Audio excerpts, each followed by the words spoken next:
Dan Graziano, who joins us live. And Dan, let's run the hurry up on a bunch of the quarterback stuff out there. And let's start with the Panthers giving Cam Newton permission to seek a trade. We saw that Cam didn't like the optics. What are the latest from the options for Cam Newton?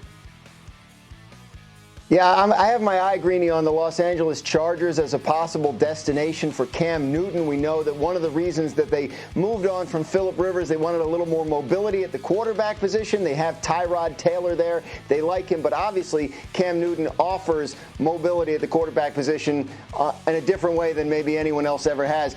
Curious to see if they actually trade for him or wait until Carolina has to cut him and make a move then. Yes, none of this has to happen immediately. How about Nick Foles?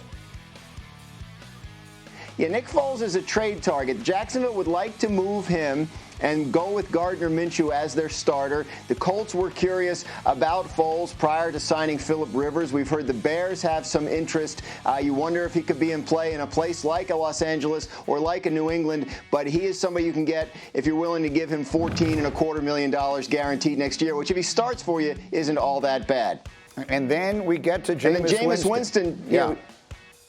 Yeah, Jameis Winston, he needs a home now. I don't think he's going to stay and be Tom Brady's backup in Tampa Bay, but he may have to be someone's backup somewhere. I don't know that he's going to be the answer in New England or in Los Angeles. It was floated to me yesterday, a possibility. Don't rule out the idea of Pittsburgh looking for a backup quarterback and with a quarterback that may not be there all that much longer. So look for a situation like that for Jameis Winston, maybe kind of like Marcus Mariota took with the Raiders, kind of try and get a backup job with some future potential and rebuild the career from here. Now, Pittsburgh is actually an intriguing one if you think about it. Stay with me, Graziano. I'm coming back to you a little bit later here on some more Brady stuff, but I want to talk about Jameis for a second because this last season was one for the ages. I mean, it was the good, the bad, and the ugly. He threw for over 5,000 yards. You see the touchdowns, but obviously the interceptions, 30 picks on the year, the first quarterback ever to have a 30-touchdown, 30-interception season. So let me bring my guys back in here again, Orlovsky and Swagoo. And you both know how I feel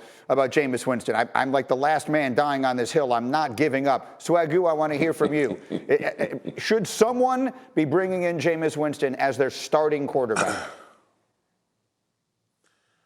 No, G, not as a starter, but I think Jameis Winston would pay dividends for him to sit behind and actually watch the game play out for a year. We've talked about the insurmountable talent that Jameis Winston has from the quarterback spot, and we've seen flashes of him being a top 5 guy at times in his career. Has to limit the turnovers, and I know we laud at the 30 interceptions that he's thrown. All of those were not on him, obviously, like any other quarterback, but they go in your stat line. And 88, I think, over the first 5 years of his career. So the turnovers are the issue for Jameis. The deep ball is not. The ability to place the ball where you need it to. Having the ability to show that you can be one of the top guys in this league with, like I said, flash moments. Man, this dude throws 5 touchdowns and 3 picks in one game. So it's just one of those deals, man, where you think, can he ever get it right as far as taking care of the football? Because if he can be a starter in this league. That's why Tampa held on so long. That's why other teams wanted to draft Jameis Winston as the first overall pick coming out of Florida State. But as of right now, he cannot disband himself from turning the football over, and that is the price you pay when you are a starting quarterback in the NFL and you cannot take care of the football, man. Dan, no one breaks down this quarterback stuff better than you do, so I want to try and get as specific as we can. We all see the interceptions.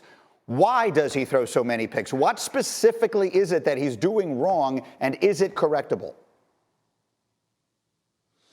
The biggest thing is panic, Greeny. He panics, and when panic sets in for a quarterback, a lot of times we have to make decisions faster than we want to, and Jameis doesn't do that well. If you ask Jameis to play 7-on-7 football, he's going to play really good. Good, clean pocket, a lot of time to get through progressions and figure out where to throw the football.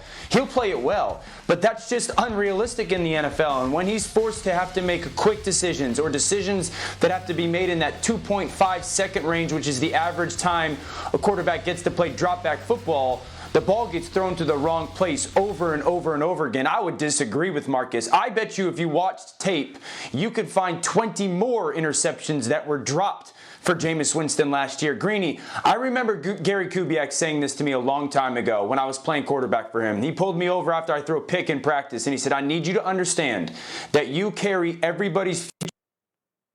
The future of every person in this organization is tied to your hands, and that's the football. And so, can Jameis Winston be brought in to be your starting quarterback? Absolutely not, because what coach is willing to bet his future, his family's future, the assistant coach's futures, all on the fact that they're going to be the one to get Jameis Winston to value the football? Bruce Arians has coached Hall of Fame quarterbacks, and he couldn't even get to do it. And I want to kind of ask Marcus this, because if you look at the reality of the impact of a quarterback on the whole football team, we've talked about the 30 interceptions last year, right?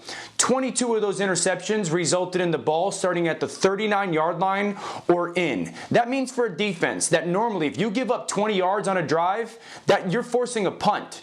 If you get the ball at the 39-yard line defensively and you give up 20 yards, you've automatically given the team points. If you give up 40 yards, you've automatically given up a touchdown, which normally you would force a team to punt. And so it'd be very difficult for a head coach to bring Jameis in right now. It'd be impossible for a head coach to bring Jameis Winston in right now and go to his football team and say, we're going to win a lot of games with this guy. Because, Marcus, you know as a defense, you're sitting there going, man, we got no shot to play good defense with him. Super quick, Marcus.